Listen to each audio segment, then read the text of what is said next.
اور بائر کے بعد نا پھر آپ کے پاس یہ کلیئرنگ ایجنٹس جو ہوتے ہیں، یہ جو کہ آپ کی امپورٹ اور ایکسپورٹ کرنے میں آپ کو فیسیلیٹیٹ کرتے ہیں، آپ ان کے پاس جائیں اور انہیں بتائیں کہ کس ملک میں آپ اپنا یہ سامان بھیجنا چاہتے ہیں، ٹھیک ہے، وہ آپ کو بتائیں گے اس کے اوپر کتنے پیسے لگتے ہیں۔ کنٹینر کے نرخ کم ہوتی ہیں، اگر آپ لوز مال بھیجنا چاہیں گے تو وہ کسی اور کنٹینر کے ساتھ بھیجیں گے تو اس کے اندر ٹائم بھی زیادہ لگے گا اور وہ سارا کچھ، لیکن ہو جاتا ہے۔ جیسے دیکھیں نا، آپ نے اگر روس میں کوئی مال بھجوانا ہے تو اس کے اب 2 روٹ کھل گئے ہیں، ایک لینڈ روٹ ہے اور ایک جو ہے وہی سمندر کا روٹ ہے، ٹھیک ہے۔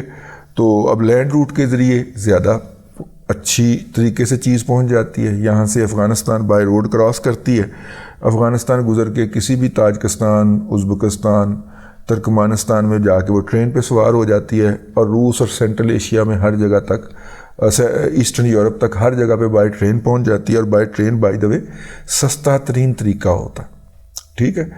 تو وہ آپ کو ہو سکتا ہے کہ اس کے پاس، اگر آپ نے وہ روس کو بائی سی ڈیل نہ کرتا ہو، بائی روڈ ڈیل نہ کرتا ہو، وہ آپ کو یہی کہے گا جی اس رستے سے جائے گا، لیکن رستے سارے اویلیبل ہوتے ہیں۔ انٹرنیٹ زندہ باد، گوگل پائندہ باد، تو اس سے آپ پتہ کر سکتے ہیں۔ لیکن یہ جو فارورڈنگ اینڈ کلیئرنگ ایجنٹس ہوتے ہیں، جن کے دفاتر ہوتے ہیں، بہت سارے ہمارے بھی لسنر ہیں جو ہیں، اور وہ بھی آپ کو بتا سکتے ہیں، لیکن ہم آپ کو کوئی نمبر نہیں دیں گے، آپ اپنے جاننے والے کا یا خود سرچ کریں، ان کے دفاتر ہوتے ہیں۔ خاص طور پہ یہ جو ہے نا مغل پورہ ڈرائی پورٹ، اس کے ارد گرد بہت سارے دفاتر ہوں گے، آپ وہاں پہ جا کے چیک کر سکتے ہیں ان سے کہ بھائی جان، یا ان کا فون تلاش کر کے، فون پہ بات کر کے آپ ان سے انفارمیشن لے سکتے ہیں کہ فلاں ملک کو ہم نے یہ کنسائنمنٹ بھجوانی، اس کا والیوم اتنا ہے، اس کا وزن اتنا ہے، پھر وہ آپ کو خصوصی پیکنگ بتائیں گے، اس میں پیک کر کے لے کے آئیں، اور پھر اس کے اوپر کوئی سرٹیفکیشن بھی ہوگی جو وہی کروا کے دیں گے کہ جناب اس کے اندر کوئی منشیات نہیں ہے، یہ وہ سارا کچھ وہ کلیننگ ایجنٹ جو ہیں وہ آپ کو کروا کے دیں گے، ٹھیک ہے۔ زیادہ تر لوز کارگو کے اوپر ہاتھ نہیں ڈالتے کیونکہ اس کے اندر خطرہ ہوتا ہے کہ کوئی منشیات وغیرہ کی سمگلنگ نہ کی جا رہی ہو، لیکن بہت سارے جدار ہوتے ہیں وہ ہاتھ ڈال بھی لیتے ہیں۔ تو پہلی فرصت کے اندر کلیئرنگ اینڈ فارورڈنگ ایجنٹ جو ہے اس کو رابطہ کیجئے، وہ اگر نہیں کر رہا ہوگا تو آپ کو بتا ضرور دے گا کہ اس ملک کے ساتھ کون سا بندہ ڈیل کرتا ہے، اس کا نمبر لے کے اسے فون کر لیں، سادہ سا طریقہ۔ السلام علیکم دادا جی، میں محمد اویس بٹ عرض کر رہا ہوں لاہور سے۔ دادا جی میں یہ عرض کرنا چاہ رہا تھا کہ کوئی بھی ایسپیرنٹ یا جو اسکالر ہیں یا کوئی بھی ایسے فرد جو کہ یہاں پر باہر کا ملک تعلیم حاصل کرنے گئے ہیں، اگر پاسبل ہو تو آپ ان کے ساتھ ایک انٹرویو کر سکیں تو کافی زیادہ جو ہے وہ گائیڈنس مل سکتی ہے، اس حوالے سے ہمارے لیے ذرا آسانی ہو جائے گی۔ بہت ساروں کے انٹرویوز پہلے بھی یوٹیوب پہ پڑے ہوں گے، لیکن جو آپ کا اسلوب ہے انٹرویو کرنے کا، سوال پوچھنے کا، تو کیونکہ ماشاءاللہ آپ کے اپنے جو فرزند ہیں وہ بھی باہر گئے ہوئے ہیں، اگر وہ ٹائم نکال سکیں آپ بہتر سمجھتے ہیں دادا جی، تو جیسے بھی پاسبل ہو اگر اس حوالے سے کہ ایک انٹرویو ہو سکے تاکہ ہمیں شارٹ بریف میں وہ پتہ چل جائے کہ کیا پروسیس ہے۔ بہت شکریہ دادا جی، جزاک اللہ۔ ایک انٹرویو سے ہوگا نہیں اس کا کوئی اثر، اس کی وجہ یہ ہے کہ ہر ملک کا الگ ہے، ہر ملک کا الگ ریکوائرمنٹ ہیں، الگ ماحول ہے، الگ باٹل نیکس ہیں، تو اس لیے ایک انٹرویو سے یہ بات کسی کے پلے پڑے گی نہیں۔ اسی بات کے تو یہ جو کنسلٹنٹ ہیں وہ پیسے کماتے ہیں، ٹھیک ہے نا، ورنہ تو کنسلٹنٹ کے جو اتنی سینکڑوں دکانیں کھلی ہوئی ہیں لاہور کے اندر، وہ بند ہو جائے نا۔ تو ہر ملک کے الگ پہلو ہیں، اس کے ہاں درخواست دینے کے بھی الگ پہلو ہیں۔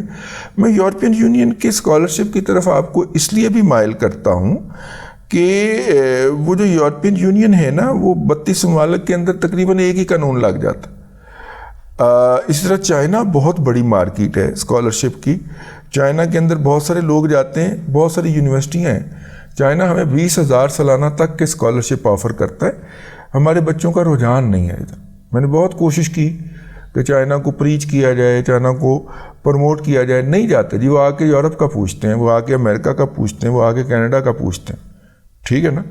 تو وہ جو ہے وہ آپ تھوڑا سا اس کو کر لیں۔ پاکستان کے لیے کینیڈا کے اندر ایک اور ونڈو کھلی ہے، انٹر کے بعد اگر 2 سال کا ڈپلومہ کرنے والے جانا چاہیں وہاں پہ تو وہ ہمارے ایک دوست نے کمرشل کام شروع کیا، تو اس لیے وہ جو ہیں وہ کر سکتے ہیں اس کو. ٹھیک ہے. السلام علیکم جی رضی دادا صاحب، ماشاء اللہ جی.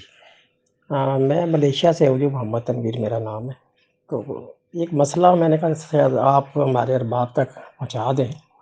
ادھر بنگلہ دیش کے ورکر بہت زیادہ ہیں ملیشیا میں، پاکستان کے کم میں. تو بنگلہ دیش کے جو بندے ادھر اوور اسٹے ہو گیا تو گورنمنٹ بعض دفعہ ری ہائرنگ کرتی ہے، ان کے ویزے وغیرہ دوبارہ اپلائی کر سکتے ہیں. ٹھیک ہے. ان کی ایج اوور ہو جاتی ہے 45 سے، جب ایج زیادہ ہو جائے تو ویزا نہیں لگتا ورکر کا، یعنی وہ دوبارہ ویزا نہیں ملے گا اس کو. اگر پہلے سے کنٹینیو ہے تو وہ چلتا رہے گا. تو میں آپ سے یہ کہہ رہا تھا کہ بنگلہ دیش کی ایمبیسی نے یہ سسٹم بنایا کہ وہ جب اپنی ایمبیسی میں جاتے ہیں جن کی ایج زیادہ ہو جاتی ہے تو وہ ان کو ایک سٹیمپ لگا دیتے ہیں کہ اس کی عمر اس ویزے کی وجہ سے 5 سال یا 10 سال کم کنسیڈر کی ہے. تو اس سے یہ فائدہ ہوتا ہے کہ ان کے بندے دوبارہ ویزا لے لیتے ہیں، اور ان کا جو ظاہرہ زر مبادلہ جو اپنے ملک میں بھیجتے ہیں اس کا ان کو فائدہ بھی ہوتا ہے. پاکستان اب ایسا نہیں کرتی، مجھے نہیں سمجھ آ رہا. پاکستان میں ویسے ہی ایک سٹیمپ لگا دے، جو پاکستان میں جو ریکارڈ ہے اس کا، جو نادرا میں ریکارڈ ہے، وہ ویسے ہی بس ایک سٹیمپ لگانی ہے ٹیمپریری، کہ اس کے پہ یہ بھی لکھا ہوتا ہے کہ یہ جو ہم عمر کام کر رہے ہیں یہ ویزے کی، تاکہ اس کا ویزا لگ جائے، اس لیے ہم نے یہ اس کو یہ رعایت دی ہے اپنی ایج میں.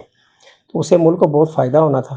لیکن ادھر امبیسی والے جائیں تو وہ لمبے لمبے سوال کرتے ہیں کہ بندہ بیچارہ اللیگل ہو کے پھر چھپ چھپا کے کام کرتا ہے. تو ایسا بھی تو ہو سکتا ہے نا، بھی اس کا نادرا میں جو ریکارڈ ہے، جو پاکستان میں ریکارڈ ہے، تو وہ تو نہیں چھیڑتے نا. بنگلہ دیش والے ایسے ہی کرتے ہیں. تو وہ اس پہ یہ مینشن کر دیتے کہ اس ویزے کی وجہ سے ہم نے اس کو یہ عمر میں ریلیکسیشن دی ہے، اس کی عمر ہم اتنی یہ کنسیڈر کریں، ایک سٹیمپ لگا دیتے ہیں. کہیں گے تو میں آپ کو بھیج بھی دوں گا وہ سٹیمپ. بارہ ان کو کون سمجھائے، ہمارے لوگ تو بس اس چیز کو سمجھتے نہیں، ان کو ان کی وہ توجہ ہی نہیں ہے اس طرف. کتنے لوگ ایسے پاکستانی مشکل میں شکار ہیں جن کی ایج زیادہ ہو جائے گی. آج کل تو ایک ری ہائرنگ چل رہی ہے ادھر دوبارہ ویزے کے لیے، تو اس میں گورنمنٹ نے ریلیکسیشن دی ہے کہ ایج اگر 50 بھی ہے 55 بھی ہے تو وہ ویزا لگا کے دیں. یہ ان کی مہربانی ہے، ہماری ایمبیسی نے کچھ بھی نہیں کیا. چلے جی، آپ کا پیغام جو ہے وہ متعلقہ لوگوں تک پہنچ گیا ہے، ہمارے ہاں نشر ہو گیا ہے. تو اللہ کرے یہ ہو جائے. تو ویسے اتنی دیر رہنے کے بعد انہیں نیشنلٹی دے دینی چاہیے یار آپ کو، لوگوں کو. ٹھیک ہے. بہت سارے لوگ ہیں ہمارے جہاں پہ وہ ملیشیا کی نیشنلٹی لے چکے ہوئے ہیں، تو نیشنلٹی کے لیے اپلائی کر دیں اتنا عرصہ رہنے کے بعد، اتنا عرصہ کام کرنے کے بعد. السلام علیکم سر. سب سے پہلے تو آپ کی بہت مہربانی ہے، آپ ہمیں گائیڈ کرتے ہیں، آپ ہمارے استاد ہیں. اور میرا تو آپ سے ویسے بھی ایک غائبانہ سا تعلق اس طرح ہے کہ میرے جو استاد ہیں نعیم مسعود صاحب، تو سب سے پہلے میں نے آپ کو تقریباً 10-12 سال پہلے جو ہے وہ ان کے ساتھ ایک شو پہ دیکھا تھا. مجھے چینل کا نام یاد نہیں ہے، بہت سال گزر گئے. تو سر گزارش بالکل مختصر سی یہ ہے کہ میں نے آپ کے شو میں ایک صاحب ہیں، مجھے اب ان کا نام انہوں نے نہیں بتایا، تو وہ apparently he is a scientist. تو میں پہلے تھوڑا سا اپنا تعارف کروا دوں کہ میں پہلے انیک میرا نام ہے، اور میں پہلے سعودیہ میں تھا، وہاں میں نے 6-7 سال جاب کی، اور اب میں یو کے میں آ گیا ہوں، یہاں پہ جاب کر رہا ہوں. تو سر انہوں نے جواب جو ہے وہ کافی فیکٹس سے ہٹ کے دیا ہے، اور میری جو ہے ناچیز رائے میں تھوڑی سی میری بھی آپ اگر اس میں گزارش شامل کر لیں تو آپ کی بڑی مہربانی ہوگی. تو اور میری ناچیز رائے میں سر یہ سب سے پہلے انہوں نے ذکر کیا کہ پیسے کی ہوس والا جو پوائنٹ ہے، یہ اس کے لیے ہمیں پہلے اپنے پاکستان کے معاشرتی نظام کو سمجھ لینا چاہیے. یہ بڑا آسانی سے انہوں نے کہہ دیا ہے. میں سب سے پہلے تو ڈسکلیمر ہے کہ میں یہ پانی میں ڈبکی لگا کے اور 2 نمبر طریقے سے اور یہ اس طرح پاکستان چھوڑنے والوں کے بالکل حق میں نہیں ہوں. ان کو بالکل ایسا نہیں کرنا چاہیے، اور اس کا تدارک ہونا چاہیے. جو بھی اتھارٹیز ہیں ان کو چاہیے اسے کنٹرول کریں. لیکن یہ پیسے کی ہوس نہیں ہوتی سر. ہمارے معاشرتی نظام میں بہت ساری برائیاں ہیں، اور اس برائی کی جو جڑ ہے وہ ہمارا ہندوؤں سے امپورٹڈ یہ جو فیملی سسٹم کا نظام ہے، جو آپ کا یہ ہے جوائنٹ فیملی سسٹم. اس کو آپ پلیز سمجھ لیجئے. اور اب میرا خیال ہے کہ میرے سے زیادہ ظاہر ہے، آپ ہمارے استاد ہیں، آپ نے زندگی ہم سے زیادہ دنیا دیکھی ہے، زندگی جی ہے، آپ کو پتہ ہے اس کے اندر کس قسم کے مسائل ہیں. اب آپ جب سارا کچھ اٹھا کے اپنے بچے پہ ڈال دیں گے، اپنے بیٹے پہ ڈال دیں گے، اور اگر وہ اکیلا ہے پھر تو ماشاءاللہ زندہ ہی بات اس پہ ڈال دیں گے، تو پھر وہ کچھ بھی کرے گا، ادھر ادھر ہاتھ مارے گا اور پھر کسی نہ کسی کے ہاتھے چڑھ جائے گا اور وہ شاید مر جائے۔ باقی ہاں یہ آپ اس کو ڈیبیٹیبل کہہ سکتے ہیں، لیکن یہ ایک بہت بڑا فیکٹر ہے جس کی وجہ سے لوگوں کے خرچے پورے نہیں ہوتے۔ وہ اپنی فیملی تو چلا سکتے ہیں لیکن وہ ساتھ پوری ایک مزید اور فیملی اور اپنے سبلنگز ان کا خرچہ نہیں اٹھا سکتے۔ یہ بات بڑی فیکٹ ہے، یہ گھر گھر کی کہانی ہے۔ میں پردیس میں رہا ہوں، ابھی بھی ہوں۔ سعودیہ میں ہر گھر کی یہ کہانی تھی، ایک بندہ کما رہا ہے اور پیچھے بہنوں کو دے رہا ہے، والد کو دے رہا ہے، والدہ کو دے رہا ہے، اپنے بچوں کو بھی دے رہا ہے، اور خود بس وہ کام کر کے ہی مر جاتا ہے۔ اس طرح کی بہت ساری چیزیں ہمارے فیملی سسٹم میں ہیں۔ تو یہ پہلے پوائنٹ کا جو کوئی کسی کو اتنی ایسا میرا نہیں خیال ہوس ہوتی ہے، ہوس ایک فیکٹر ہوتا ہے، لیکن اس کے اندر آپ کی جو ذمہ داریاں ہیں جو معاشرے نے آپ کے اوپر ڈالی ہوئی ہیں دھکے سے، ان کا بہت بڑا اثر ہے۔ اس کو آپ ذرا رکھیں۔ اور دوسری بات یہ کر رہے ہیں 35 لاکھ والا امیر ہے، مجھے آپ بتائیں پاکستان میں جو پہلی بڑی گاڑی ہے اس ٹائم وہ 1 کروڑ سے اوپر کی ہے۔ جو آپ کی چھوٹی گاڑی ہے، سب سے چھوٹی سوزوکی آلٹو ہے، وہ اس ٹائم تقریباً 25-30 لاکھ روپے کی ہے۔ آپ مجھے بتائیں ایک بندہ جس کے پاس 35 لاکھ ہے، majority of people in Pakistan, ان کے پاس سر اپنا گھر تک نہیں ہے۔ اب مجھے آپ بتائیں کہ جس بندے نے کرایہ بھی دینا ہے، بل بھی دینا ہے، بچوں کی فیس بھی دینی ہے اور خرچے بھی کرنے ہیں، آپ 35 لاکھ کے ساتھ مجھے وہ کاروبار بتائیں جس کے اندر اس کا بجٹ مینٹین ہو جائے۔ یہ سر معذرت کے ساتھ میں تھوڑا جذباتی ہو گیا ہوں، یہ باتیں باہر بیٹھ کے کرنی سر بہت آسان ہے۔ ہم پاؤنڈ ڈالر کماتے ہیں، ہمیں بہت لگتی ہے، یہ باتیں کرنی بہت آسان ہے۔ آپ مجھے بتائیں میجورٹی لوگوں کے پاس یہ پیسے بھی نہیں ہیں کام کرنے کے۔ آپ مجھے مثال کہیں گے تو میں آپ کو مثالیں دے دوں گا، اور 35 لاکھ میں آپ مجھے وہ کام کر کے بتائیں جس میں گھر کے کرائے بھی نکل جائیں۔ میجورٹی سر لوگوں کے پاس اپنے گھر نہیں ہیں، یہ صاحب باہر بیٹھ کے 35 لاکھ سے کاروبار کرنے کے مشورے دے رہے ہیں، معذرت کے ساتھ یہ بات ان کی درست نہیں ہے، ان کو تھوڑا کرنا چاہیے۔ اور جو محل یہ بتا رہے ہیں وہ محل پاکستان سے باہر نہیں ہے، وہ محل آس پاس ہی ہوتے ہیں بندے کے۔ پھر معاشرتی نظام کی طرف بات چلی جائے گی، ایک بھائی بہت امیر ہے، ایک بہت غریب ہے، ایک بہن بہت امیر ہے، ایک بہن بہت غریب ہے، وہی اس کو جینے نہیں دیتے ہیں۔ اس طرح کے بہت سارے معاملات ہیں۔ بات جو ہے وہ عجیب سی شاید آپ کو میری لگے، شاید آپ کو اچھی نہ لگے، لیکن یہ باتیں حقیقت ہمارے معاشرے کا ہی حصہ ہے۔ اور سر یہ پاکستان آنا چاہتے ہیں، بسم اللہ، یہ ماشاءاللہ سائنٹسٹ ہیں اور ان کے پاس تو 35 لاکھ روپیہ جڑ گیا ہوگا اب تک۔ یہ پاکستان بسم اللہ جائیں اور مجھے وہاں جا کے کاروبار کر کے دکھائیں نا۔ اور بات یہ پاکستان اور باہر کی دنیا میں مین فرق سر یہ ہے، یہ اخراجات کی بات کر رہے ہیں نا، اخراجات ٹھیک ہے زیادہ ہیں لیکن ایک سسٹم ہے، اور وہ سسٹم آپ کو دیتا ہے منیمم ویج۔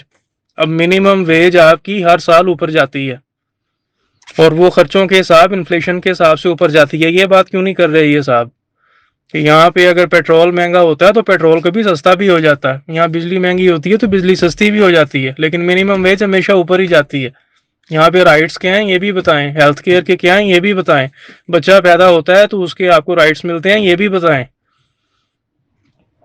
ایسے نہ کریں، یہ زیادتی کی بات ہے لوگوں کو فضول۔ پاکستان بہت اچھا ملک ہے، لیکن پاکستان سر معذرت کے ساتھ صرف اب ان لوگوں کا ملک ہے جن کے کم از کم گھر اپنے ہیں اور جن کے پاس پیسے اچھے کھلے ہیں۔ عام آدمی جس کے پاس 50 لاکھ سے نیچے پیسے ہیں وہ جو مرضی کاروبار کر لے، جس کا گھر اپنا نہیں ہے وہ ذلیل ہے پاکستان میں، وہ کچھ نہیں کر سکتا۔ باقی اب یہ لمبی بحث ہے، شاید آپ کو میری بات تھوڑی بری لگ گئی ہو، میں تھوڑا جذباتی بھی ہو گیا، لیکن یہ سر گھر گھر کی کہانی ہے۔ اور میں بہت سے ٹیلنٹڈ لوگوں کو جانتا ہوں جن کی نیت بھی ہے۔ میں اب تھوڑا سا چلیں پرسنل آپ کو بتا دیتا ہوں، مجھے موٹر سائیکلس کا بہت شوق ہے سر۔ میں ایسے قابل مکینکوں کو جانتا ہوں جو ہیوی بائکس کا کام کرتے ہیں لیکن وہ 2 نمبری نہیں کرتے۔ میں کبھی قسم نہیں کھاتا، میں ابھی بھی نہیں کھاؤں گا سر، آپ کو میں ان کے نمبر دے دیتا ہوں، آپ جا کے ان کے تھڑے دیکھیں۔ وہ 2009-10 میں جب میں گورنمنٹ کالج لاہور میں تھا وہ تب بھی تھڑے پہ تھے اور وہ آج بھی اسی تھڑے پہ ہیں۔ کیوں؟ کیونکہ وہ لوگوں کے موٹر سائیکلوں میں سے بیرنگ اور تاریں اور یہ پلگ چوری نہیں کرتے۔ وہاں اس کے برابر میں جن کو کام کرنا نہیں آتا وہ 70 کا کام کر کے آج انہوں نے ہونڈا کے ورک شاپ ڈالے ہوئے ہیں۔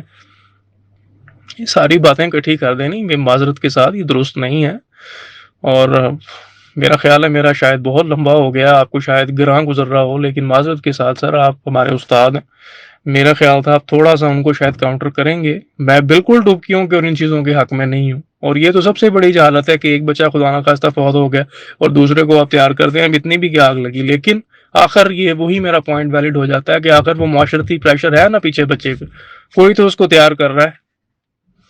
خیر اللہ خیر کرے. بہت شکریہ آپ کے، بہت مہربانی. اللہ تعالیٰ آپ کو خوش رکھے اور ہماری اس طرح ہی آپ گائیڈنس کرتے رہیں، اور بہت مہربانی آپ کی. السلام علیکم.